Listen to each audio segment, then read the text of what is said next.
एक लड़का जो फौज में काम किया करता था, अचानक से एक दिन वो शहीद हो जाता है।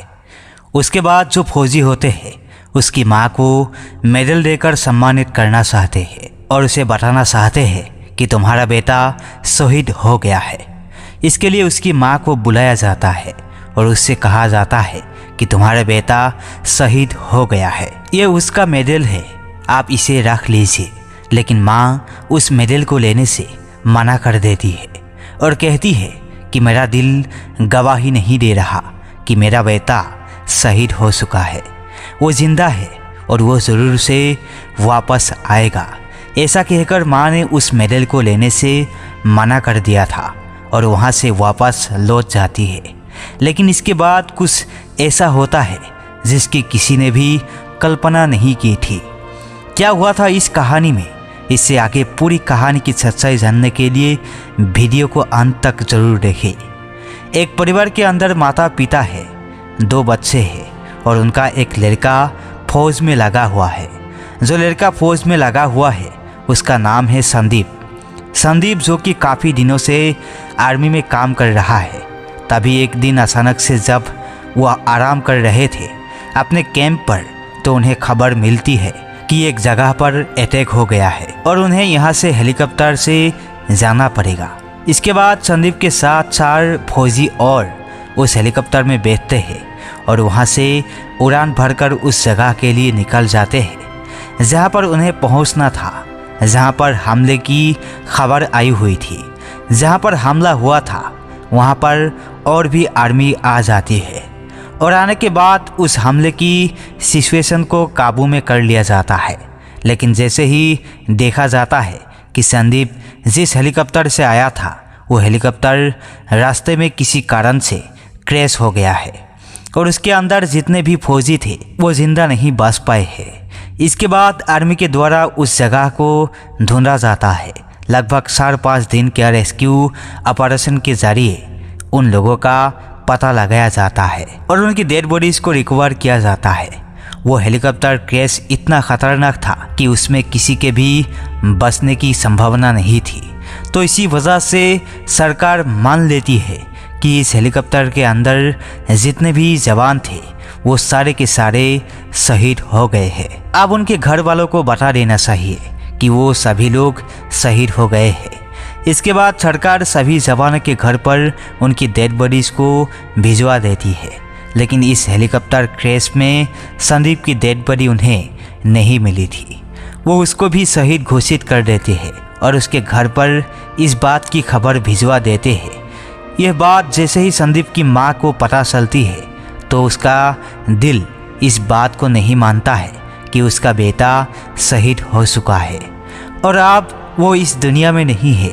वो बार बार अपने घर वालों से और उनके पास जिन्होंने ये खबर पहुंचाई थी उनसे एक ही बात कहती है कि ऐसा नहीं हो सकता कि मेरा बेटा अब इस दुनिया में नहीं हो। अगर ऐसा होता तो मुझे पहले ही पता चल जाता। सभी लोग समझने लगते हैं कि माँ की ममता बड़ी ही बाबरी होती है। जब बेटा इस दुनिया में नहीं रहा है तो उसके बाद देखो किस तरह की बातें कर रही है। लेकिन माँ को पूरा यकीन था कि उसका बेटा अब भी जिंदा है और वो एक ना एक दिन वापस जरूर लौटेगा। उसके कुछ दिनों बाद सभी शहीदों के घर वालों को मेडल से सम्मानित किया जाना था और उसी के लिए एक फंक्शन का आयोजन किया जाता है। उस फंक्शन के अंदर उन 4 जवानों के घर वालों भी था और साथ में संदीप के घर वाले और उसकी माँ भी वहाँ पर पहुँच जाती है। इसके बाद सरकार की तरफ से सभी के घर वालों को मेडल देकर सम्मानित किया जाता है और इसी तरह से जब नंबर आता है संदीप की माँ का तो वो मेडल लेने से मना कर देती है। इस बात को देखकर वहाँ पर जितने भी लोग मौजूद थे वो बड़े ही हैरान हो जाते हैं और उसे पूछने लगते हैं कि आप मेडल क्यों नहीं लेना चाहती। तो वो कहती है कि किस तरह से मैं मेडल ले लूँ जब मेरा बेटा अभी तक जिंदा है। मेरा बेटा अभी तक मरा नहीं है, अगर मर गया होता तो उसकी भी डेड बॉडी आप इनकी तरह मेरे पास पहुंचा चुके होते। अगर ऐसी बात है तो मेरे बेटे की डेड बॉडी को ढूंढ कर ला दीजिए, इसके बाद मैं मेडल आराम से ले लूँगी और कोई भी कैसी भी दिक्कत नहीं है।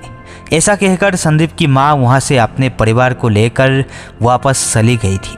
इसके बाद वो लोग जो यहाँ पर मेडल देने के लिए आए थे, उन लोगों की आंखों में भी आंसू आ जाते हैं। एक माँ बेटे का प्यार देखकर, और वो सोचते हैं कि चाहे जो भी हो जाए संदीप की डेड बॉडी को ढूंढ कर रहेंगे और उसके लिए सर्च अभियान चलाना पड़ेगा। तो फिर वो लोग 3 महीने तक संदीप को सर्च करते हैं, लेकिन संदीप का वहाँ पर कोई भी अता पता नहीं मिलता है। थक हार कर वो लोग एक बार फिर से संदीप के घर पर खबर भिजवा है और उनसे अपने बेटे का मेडल लेने के लिए कहते हैं। लेकिन जो संदीप की माँ होती है वो जिद पर अड़ी हुई थी और कहती है कि नहीं, ऐसी बात नहीं है, मेरा बेटा जिंदा है और मुझे पता है वो एक ना एक दिन ज़रूर लौटेगा और इस मेडल को हम आपसे नहीं ले सकते। सरकार भी इस बात से बड़ी परेशान होती है, लेकिन जब माँ ने ही अपने बेटे का मेडल लेने से मना कर दिया है तो सरकार भला इसमें क्या कर सकती है। उसका परिवार उसको बार बार समझाया करता और कहा करता कि लगभग 4 से 5 साल हो गए, अगर वो जिंदा होता तो कहीं ना कहीं से वापस आ जाता। ऐसी बात नहीं है, वो इस दुनिया को छोड़कर जा चुका है। लेकिन माँ इस बात को मानने के लिए तैयार नहीं है। धीरे धीरे समय बीता और समय के साथ साथ इस बात को लगभग 25 साल बीत गए थे। 25 साल तक माँ को यकीन नहीं आता है कि उसका बेटा इस दुनिया को छोड़कर जा चुका है और वो अभी तक भी इसी बात में है कि उसका बेटा किसी न किसी दिन वापस आएगा और उससे बात करेगा। वो अपने बेटे की राह देखती रहती है और तभी अचानक से एक ऐसा चमत्कार होता है जिसकी शायद किसी ने भी कल्पना नहीं की होगी। गांव के सभी लोग उस माँ को पागल समझाने लगे थे कि वो अपने उस बेटे की राह देख रही है जिस फौज के अंदर शहीद हो गया है। लेकिन एक दिन संदीप, जिसकी वेशभूषा काफ़ी ज़्यादा बदल चुकी थी, लंबे लंबे दाढ़ी मूछ हो गए थे, लंबे लंबे बाल थे, बेहतर तरीके से वो रहा करता था। वो घूमते घूमते अपने गांव वाले घर के बाहर आ गया था और वहां से अपनी माँ को आवाज़ लगाने लगता है। जैसे ही उसकी माँ अपने बेटे की आवाज़ को सुनती है तो एकदम से भागी दौड़ी बाहर आती है। लेकिन बाहर जो व्यक्ति खड़ा हुआ था उसके चेहरे को देखकर एकदम से वो रुक जाती है। लेकिन तभी जो संदीप था वो एकदम से आकर अपनी माँ के गले से लिपट जाता है और कहता है कि माँ, मैं तेरा संदीप, आज मैं वापस आ गया हूँ। इस बात को सुनकर माँ की आंखों से आंसू टपकने लगते हैं और वो फूट फूट कर रोने लगती है। गांव वाले इस बात को देखकर बड़े ही हैरान होते हैं कि संदीप यहाँ पर कैसे आ गया है। उसी दौरान गांव के अंदर एक और लड़का था जो उसी के साथ काम किया करता था, लेकिन फिलहाल वो छुट्टी पर आ चुका था। वो फौरन से फौज को इन्फॉर्म कर देता है और बता देता है कि हमारे गांव का जो लड़का जिसे आप शहीद मान रहे थे वो वापस आ चुका है। जैसे ही फौज को एक खबर मिलती है तो वो लोग वहाँ से भागे दौड़े आते हैं और सीधा संदीप को अपनी हिरासत में ले लेते हैं। वो अपने घर वाले से ज़्यादा कुछ बात नहीं कर पाता है, केवल मेल मिलाप हुआ था और उससे पहले फौज ने आकर उसको अपनी कस्टडी में ले लिया था। संदीप को वो ले जाते हैं और अच्छी तरह से इंटरोगेट करती है। वो लोग संदीप से उसके बारे में पूछने लगते हैं कि तुम सच में ही संदीप हो, तो ये बताओ पिछले इतने दिनों से तुम कहाँ थे। तो उसके बाद जो संदीप होता है अपने पूरी कहानी फौज के उन अफसरों को बताने लगता है जो अभी तक उसे शहीद समझ रहे थे। वो बताता है कि जिस दौरान वो हमला हुआ था उस दौरान हम 5 लोग उस हेलीकॉप्टर में बैठकर वहाँ से चले थे, लेकिन जैसे ही हम अपने टारगेट से 2 किलोमीटर दूर पहुँचे तो उसी समय बहुत तेज़ हवा चलने लगी और तेज़ हवा के कारण हेलीकॉप्टर का बैलेंस बिगड़ने लगा। हेलीकॉप्टर का बैलेंस बिगड़ने के कारण सभी को पता चल गया था कि कुछ देर में हेलीकॉप्टर क्रैश होने वाला है और इसी वजह से मैं काफ़ी ऊंचाई से उस हेलीकॉप्टर से जंगल के अंदर कूद गया था। गिरने के कारण मेरे सर में चोट लगती है और मैं बेहोश हो गया था और जब उसके बाद मुझे होश आता है तो कुछ कबीले के लोग मुझे अपने पास ले गए थे और वहाँ पर उन्होंने मेरे मरम पट्टी कर रखी थी। लेकिन वहाँ पर मुझे यह बात बिल्कुल भी याद नहीं आती है कि मैं कौन हूँ और कहाँ से आया हूँ और ये लोग कौन हैं और ये कहाँ बातें कर रहे हैं। मुझे किसी भी बात के बारे में कोई पता नहीं होता, ना ही मुझे पढ़ना लिखना आता है और ना ही अच्छी तरह से बोलना आता है। उसके बाद वो लोग मेरा इलाज करते हैं और इलाज करने के बाद अपने साथ मुझे रखने लगते हैं। उनके साथ रहते हुए वो कई बार मुझे मेरी पिछली ज़िंदगी के बारे में पूछते हैं, लेकिन मुझे कुछ भी याद नहीं था। उस समय पे जो कुछ भी वो कह रहे थे वो मेरे लिए एक अजनबी चीज़ थी। धीरे धीरे मैं उनके साथ 25 साल तक रहता हूँ और 25 साल तक उनके साथ मिलकर शिकार करता हूँ और उन्हीं की तरह अपनी ज़िंदगी को व्यतीत करता हूँ। लेकिन जैसे ही 25 साल कंप्लीट होते हैं तो अचानक से एक दिन शिकार के दौरान मेरे सर में उसी जगह पर चोट लगती है जहाँ पर हेलीकॉप्टर से कूदने के टाइम पर चोट लगी थी। और उसी दौरान मुझे सारा कुछ याद आ जाता है कि मैं कौन हूँ और कहाँ से आया हूँ और मैं यहाँ पर क्या कर रहा हूँ।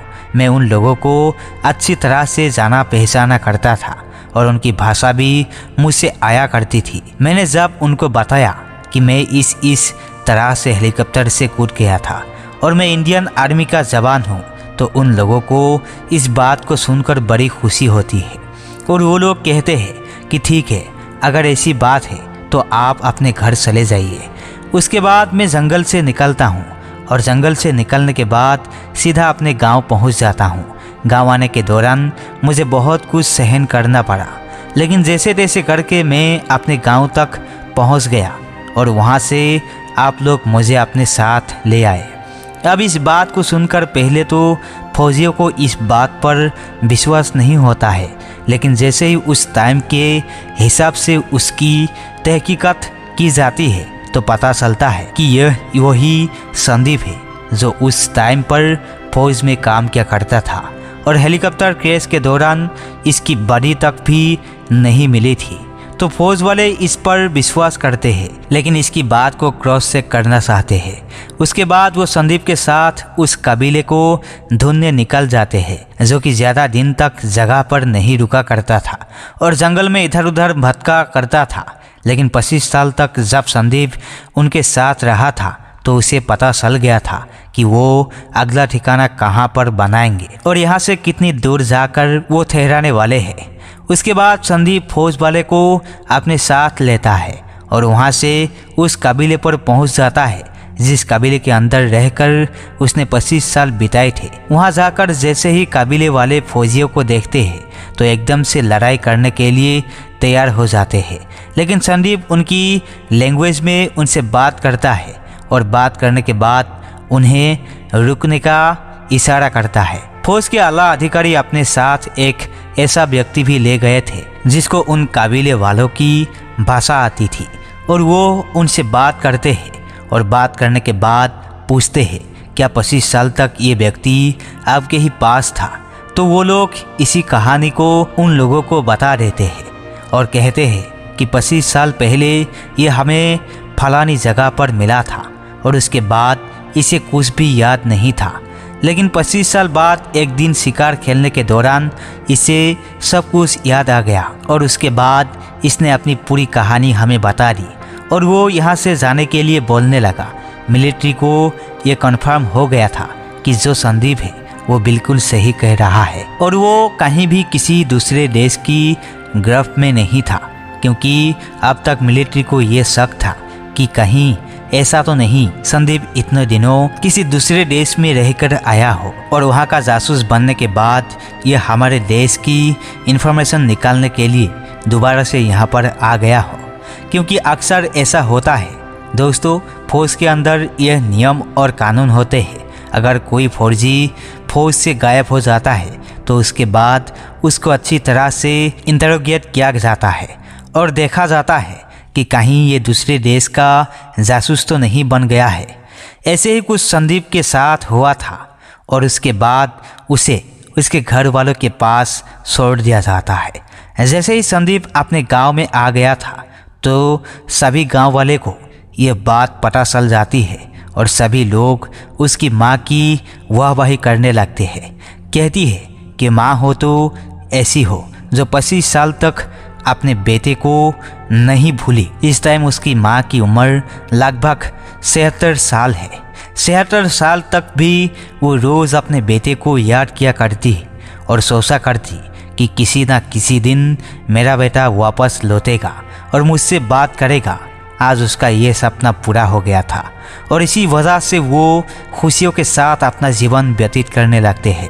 संदीप की उम्र ज़्यादा हो गई थी तो उसके बाद उसकी शादी नहीं होती है। उसके छोटे भाई की शादी होती है और छोटा भाई अपने बड़े भाई को सम्मान के साथ घर के अंदर रखा करता है और उसकी अच्छी तरह से सेवा किया करता है। तो दोस्तों, ये थी कहानी एक फौजी की जिसको सरकार ने शहीद मान लिया था, लेकिन अपनी माँ की पुकार सुनकर वो 25 साल बाद वापस आ गया। और यह कहानी उस टाइम की है जब हमारा देश आज़ाद हुआ था। तो उस समय के हिसाब से इस कहानी को समझने की कोशिश करें।